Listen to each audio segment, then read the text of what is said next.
The Whistler.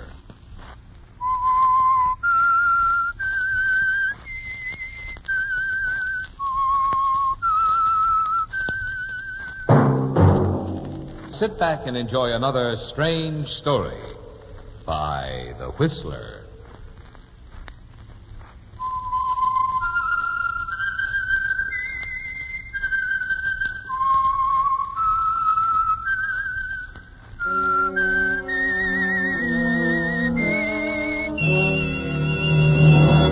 I am the Whistler, and I know many things, for I walk by night. I know many strange tales hidden in the hearts of men and women who have stepped into the shadows. Yes, I know the nameless terrors of which they dare not speak. And now for The Whistler's strange story. Kind Thought.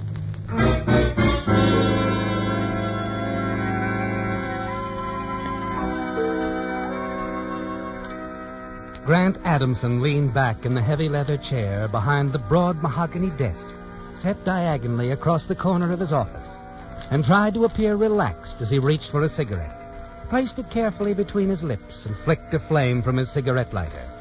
Inside he was trembling, his stomach full of sick fear, and he knew the man sitting across the desk from him could see it.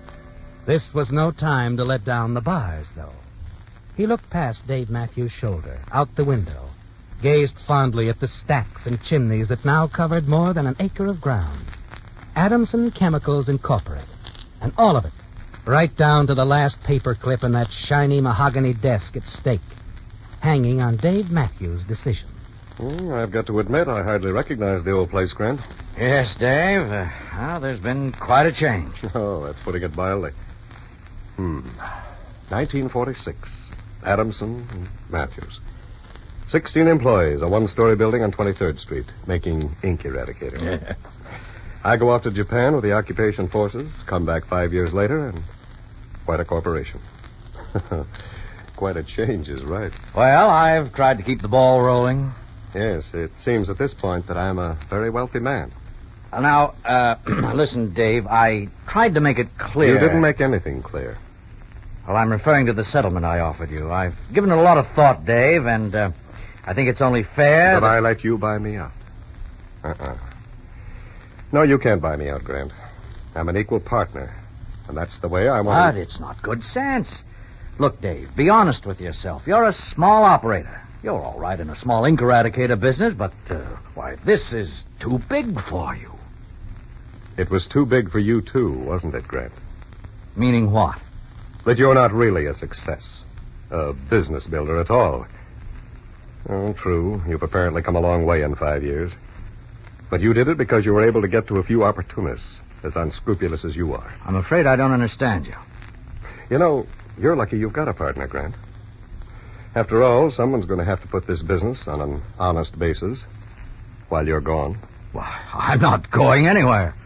You're going to prison, Grant. Now, wait a minute. No, you wait a minute. I didn't just come back, you know. I've been around for 5 months now, putting the pieces together. They make a very interesting picture, Grant.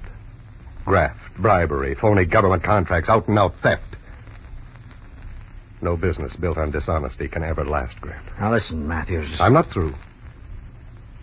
While you're away, I'm going to try and rectify every dishonest deal you've pulled.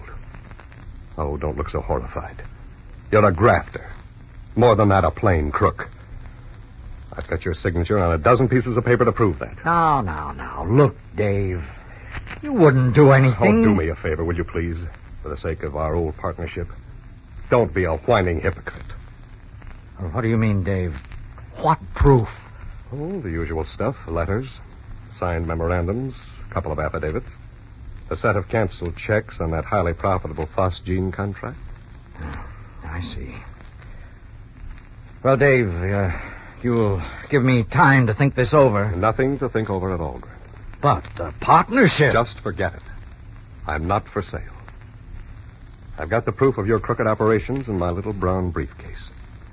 The items I just mentioned will be in the hands of the investigation board in Washington Wednesday morning. I'm leaving tomorrow afternoon on the 5 o'clock plane.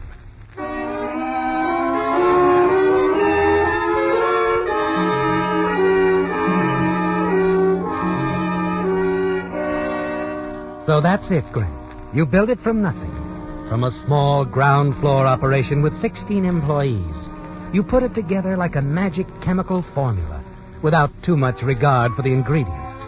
And discovered that a nation on a semi-war footing doesn't always take time to ask questions. And now it's about to explode in your face, isn't it, Grant? You know that Dave Matthews can't be bought.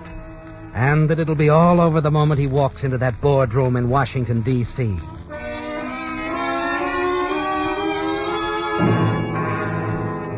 You wish you knew some way to stop him, don't you, Grant? Any way to stop him. What did you say, Mr. Adamson? Nothing, Miss Williams. I've just got a lot on my mind. I think you need a vacation more than I do. Oh, yes, that's right. You are going away tomorrow, aren't you? I feel a little guilty about it. There's so much to be done. Oh, no. You've earned it, Miss Williams. I hope so, Mr. Adamson. There's something I wanted to tell you about before I go. Yes? It sounds a little petty, I know, but, there was a little misunderstanding about who was to take my place while I was gone. Well, I left that entirely up to you, Miss Williams. I know, but you see, I suggested Miss Dickens. Oh, she's quite capable. Good typist and stenographer. But I forgot all about Miss Preston, Florence Preston. She's been with us so much longer, and she was a little put out when I didn't suggest her. Well, it doesn't matter to me either way, Miss Williams. I'm sure she'll get over it. She's really very nice. I thought perhaps you'd say something to her. I mean, about how important she is in the job she's doing. She'd feel a lot better. All right, I'll take care of it. Now, if you don't mind... I'm sorry to have bothered you, Mr. Adamson, but I'll enjoy the trip much more knowing that you'll sort of smooth things over. Yes. Just a minute, Miss Williams. Where did you tell me you were going? Baltimore. Baltimore. That's near Washington. And you're leaving tomorrow. Yes, I'm awfully thrilled, Mr. Adamson. It'll be the first time I've seen my family in 5 years. Going by train, Miss Williams? Yes, sir. Well, that won't give you much time with them, will it? Not a lot, but a few days will still be wonderful. How would you like to fly? Fly? I couldn't afford that, Mr. Adamson. Is that the only thing that's stopping you, the expense? Well, yes. Miss Williams, I've felt for a long time I should do something for you. You've been very capable, very loyal. But, Mr. Adamson... No, not another word. I want you to run right down to the railroad office and turn in those train tickets. You're going to fly to Washington, Miss Williams, at our expense. And from there, it's just a step to Baltimore. Why, Mr. Adamson, it's a very kind thought, but I... Now, that's enough. Don't thank me, you've earned it. And you better hurry now. But what about reservations? Leave that to me. Oh, by the way, you'll be leaving tomorrow afternoon on the 5 o'clock Washington plane.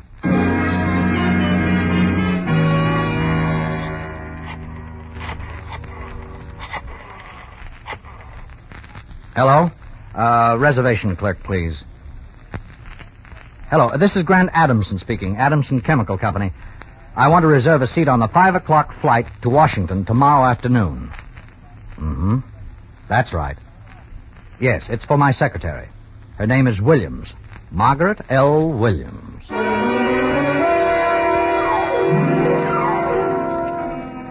Your kind thought, as Miss Williams expressed it, is something else, isn't it, Grant? It has to do with the fact that Miss Williams' vacation trip coincides exactly with the trip Dave Matthews is taking to Washington, D.C. That you've managed to arrange for them to be on the same plane. And that, above all, you know now that everything depends on your making sure Dave Matthews never gets there. It's quite late in the afternoon when you stroll into one of the company's chemical laboratories. Well, Mr. Adamson, surprised to see you down here in the plant. How are you, Donald? Well, I guess I'm just the old fireman running to the fire. Say, you know, Donald... Yes, sir? I'm sick of being a businessman. I get the itch once in a while to get my hands on a test tube. Smell a Bunsen burner. I don't wonder, sir. I think I'd get a little tired of sitting behind a desk, too. Yes. Hey, Donald, why don't you take the evening off for a change? Why, I'd enjoy it, sir. Yes, but... I'd like to put her around for a few hours. I got a couple of ideas I want to work out. There's no use in both of us being here. That's nice of you, Mr. Adamson. You're sure the that... cabinet's all unlocked? Yes, sir. And the equipment's all out. You sure you don't mind being here alone? No, I don't mind. Well, go to it then. Help yourself. It's your laboratory after all. Thank you, Donald. I will.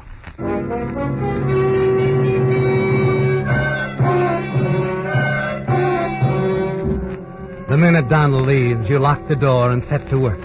praying that you haven't lost the skill you used to have as a laboratory chemist. 3 hours later, you're getting close. Now the distillate. Oh, that's it. 100 cc's.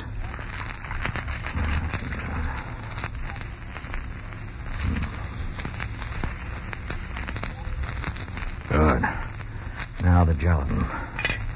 Let it cool a little. Now.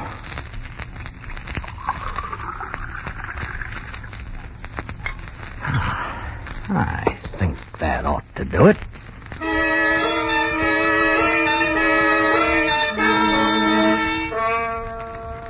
You stop for a minute now, waiting for the gelatin to cool in a thick insulating layer above the yellowish liquid in the bottle. A bottle that you picked from the shelf, about the size of a cologne bottle.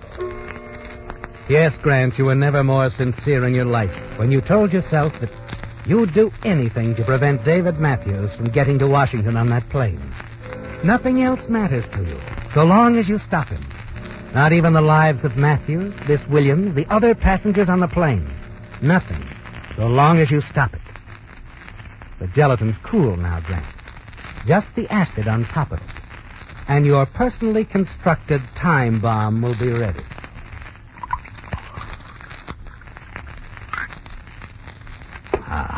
That's got it.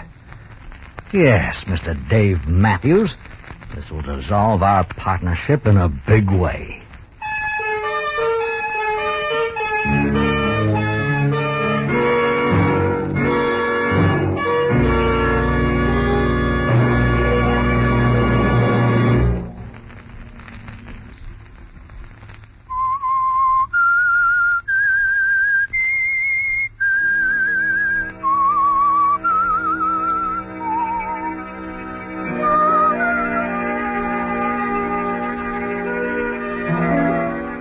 Well, Grant, it's the biggest deal you ever tackled in your life, isn't it?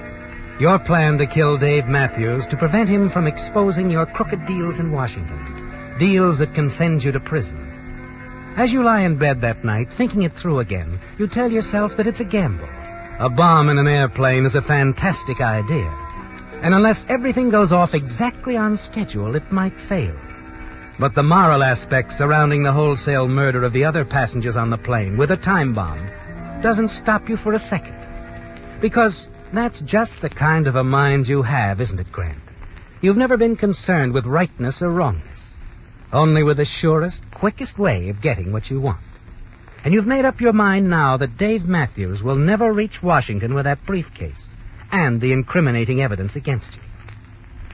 It's earlier than usual when you arrive at your office the next morning. Good morning, Mr. Adamson.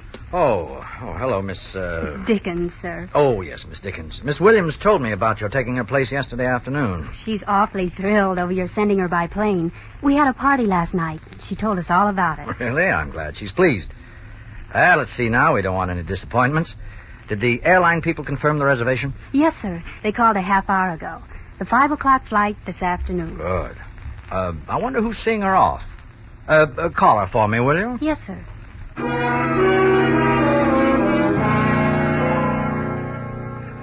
Hello, Miss Williams. This is Mr. Adamson. Well, I'm very happy. I called to tell you your reservation is made on the 5 o'clock plane. That's right. How are you getting down to the airport? The taxi? Oh, that's nonsense. No. I'll take you down myself. No trouble at all. Now that's enough, Miss Williams. I won't hear of it. I'll pick you up at 4 this afternoon. That's right.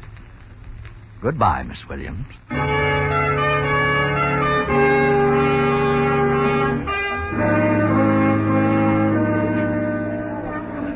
There you are, sir. We can give you either the cologne or the perfume. I'll take the cologne. You sure this is the largest bottle you have? Yes, sir. I'm sure she'll be quite happy with it. Yes, I suppose she will. All right, and I'd like it gift wrapped. You know, lots of ribbons, fancy stuff. Do you have a wrapping department here? Yes, sir. You can take it over yourself. Counter 9. Thank you. I will.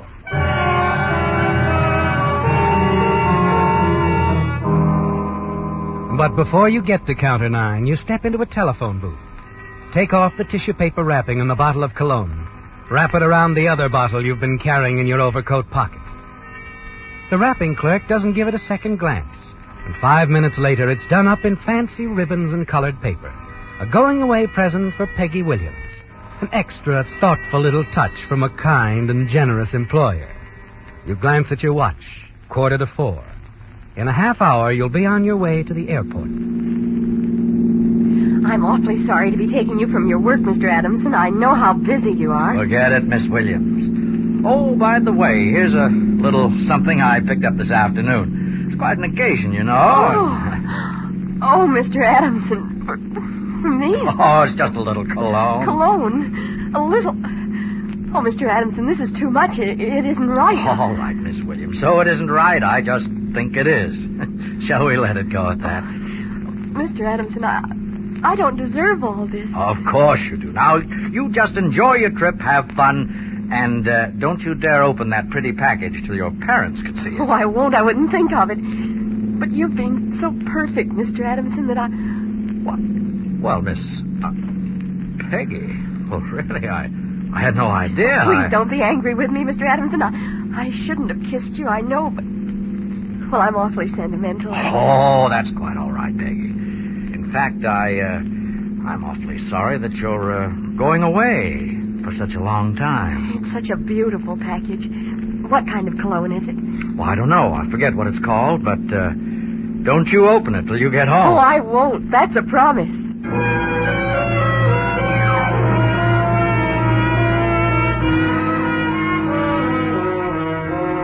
Yes, Grant, you're seeing Peggy Williams off on a long trip.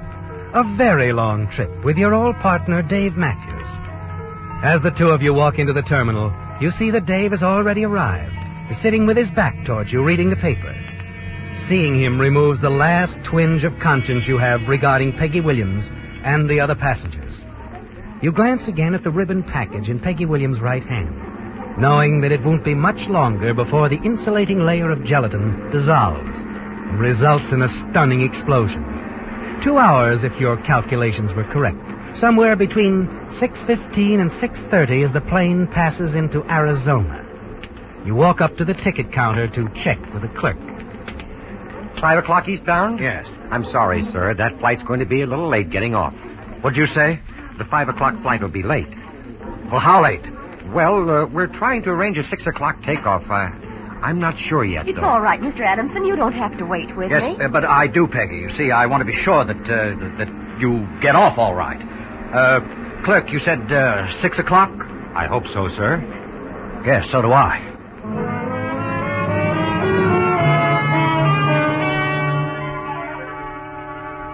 You spend almost an hour with Peggy in the terminal cocktail lounge, running out to the lobby every 5 minutes to make certain Dave Matthews is waiting for the takeoff, and to check with the clerk about takeoff time, knowing that now the time is getting close, that perhaps the thing to do is to grab the package from Peggy's lap and rush out with it, throw it in a vacant field somewhere.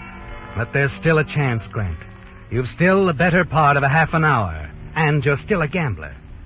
Then at 5 minutes to 6, you check with the clerk and find the plane is taking off in a few minutes.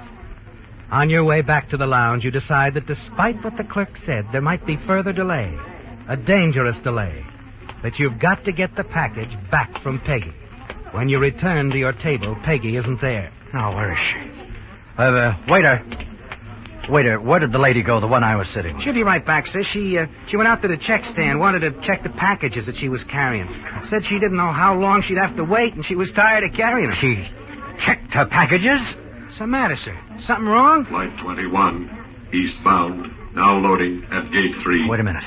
Flight 21, eastbound, now loading at gate 3. Wrong, waiter? No.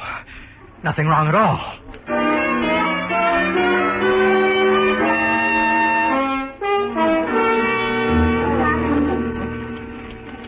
Mr. Adamson. Oh, there you are, Peggy. Guess what, Mr. Adamson? There's an old friend of yours making the trip. An old friend? Mr. Matthews. I didn't remember him, but he knew me. Oh, yes. I forgot to mention it to you. He was your partner when you first started out, wasn't he? Dave Matthews?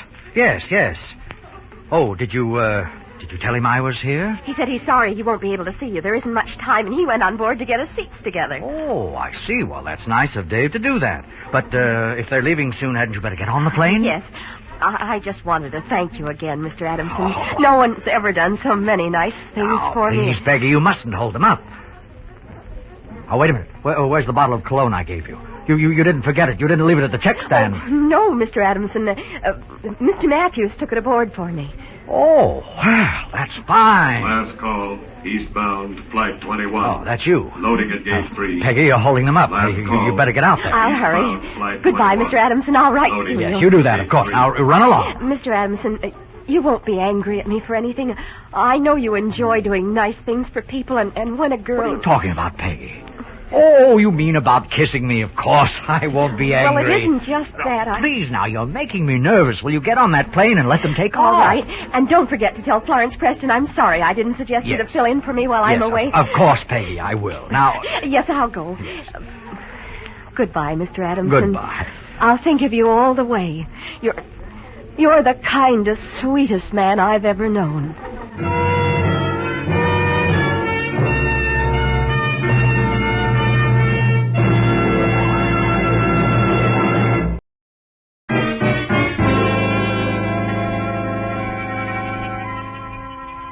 Well, Grant, at long last, Peggy's on the plane, happily seated next to Dave Matthews.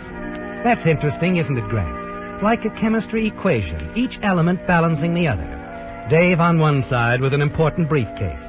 Peggy on the other with an even more important bottle.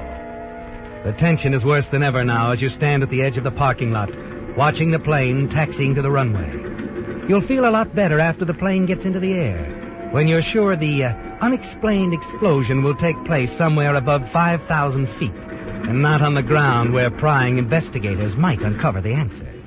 You glance at your watch.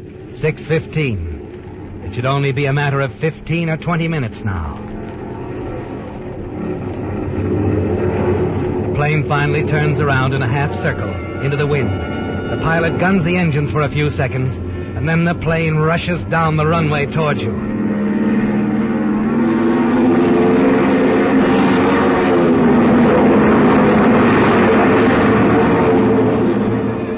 They're off, Grant, and you're certain you've won.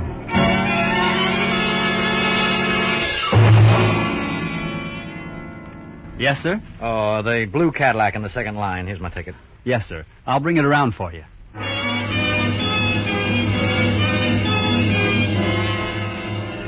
As you drive out of the parking lot, you find yourself wondering how far away you'll be when the explosion occurs.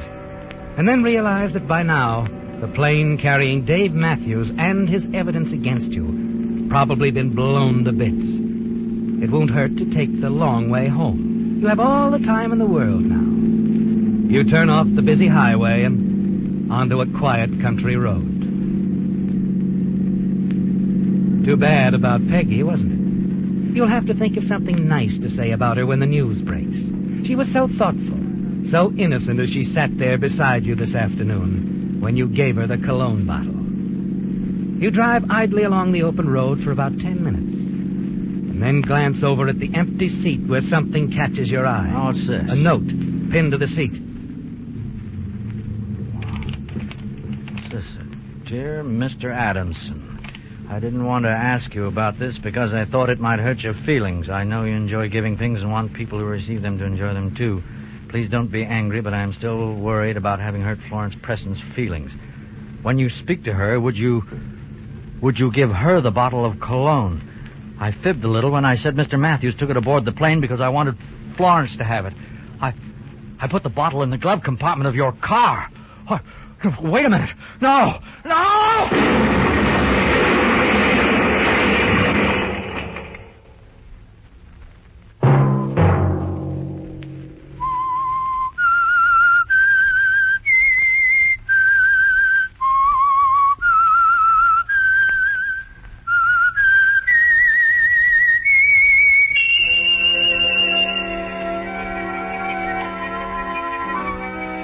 Let that whistle be your signal for the Whistler each Sunday night at the same time.